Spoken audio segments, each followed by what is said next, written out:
It's a warm August afternoon, but I'm actually thinking about cool winters and Christmas gifts and things like that because I am going to be brandying cherries this afternoon. The local cherries have just peaked. These are coming from BC, and so I'm going to take the opportunity here to put together one of my favorite gift items for people for the holidays. They're great on ice cream, but you can also just use the flavored brandy in place of a standard brandy in one of your types of cocktails or things like that. So something like a Manhattan or something would be much nicer with something like this. I'm going to start with washed and pitted cherries. So I've actually done all of these ones already, but I'll just show you a little bit here. These are really nice Bing cherries. They're coming out of BC here. You can tell the shape of the cherry. It's sort of heart-shaped, nice plump red. They look really nice today. So what we're going to do is I'm going to actually pit each of these. I'm just going to give you a quick little demonstration here. This is a great little cherry pitter.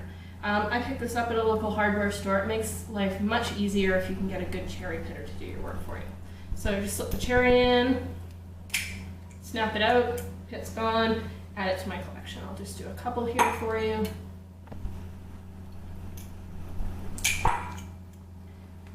So those are all done.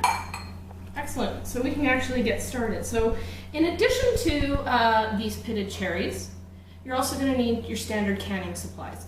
So we are going to need a canning pot, which I have ready to go here with hot boiling water in it.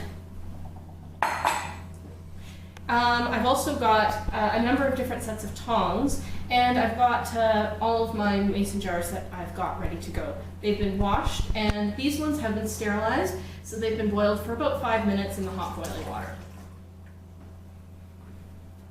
The other thing you're also going to have to make sure you have is sugar and brandy. So you don't have to do anything too expensive with your brandy. It's going to pick up the flavor of the cherries, so don't worry about that too much.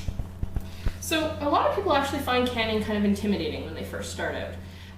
Canning is not that difficult. You can get really specific detailed instructions on many websites on processing and preserving goods. Great places to start, or grab yourself a book out of a local bookstore and you can get yourself started with things like that. Cherries, this particular recipe for brandy cherries is a great introduction because there's not very many steps involved at all. So here's my, this is a half pint jar, 250 mils. It's a good size because it means that I can give this away as a gift. It's a good single use item, something like that. And next what I'm going to do is I'm just going to take and actually pack this jar with cherries. So take it,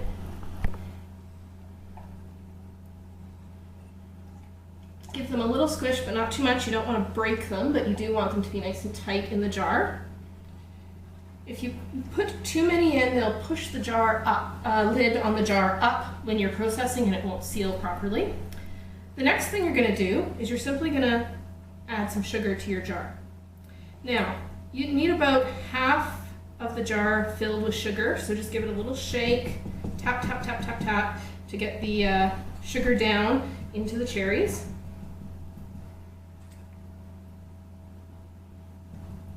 And that should probably fill about halfway.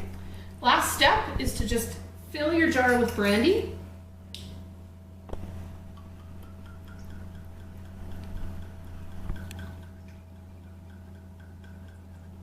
Now, on the jar, when you are finished with it,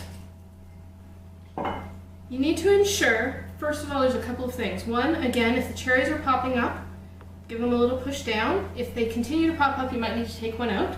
You need to make sure that you clean the rim on your jar so that there's no material left on the jar so that the seal will actually be created properly. And you also need to ensure that you leave about a ½ inch or a centimeter of space at the top of the brandy from the top of the jar. You need a little bit of air space for processing. Finally, I'm going to add a self-sealing snap lid to your jar and a ring. Seal it up. I'm just going to move it straight into the processing pot. It's going to go into the processing pot for about 10 minutes. When that's done, what you want to make sure that you check and see is that the top of your snap lid is actually pushed down. You want to have a downward slope to it. You'll know that and everything is sealed. The cherries should sit for about 3 months on your shelf, and then you can start using them. So again, enjoy.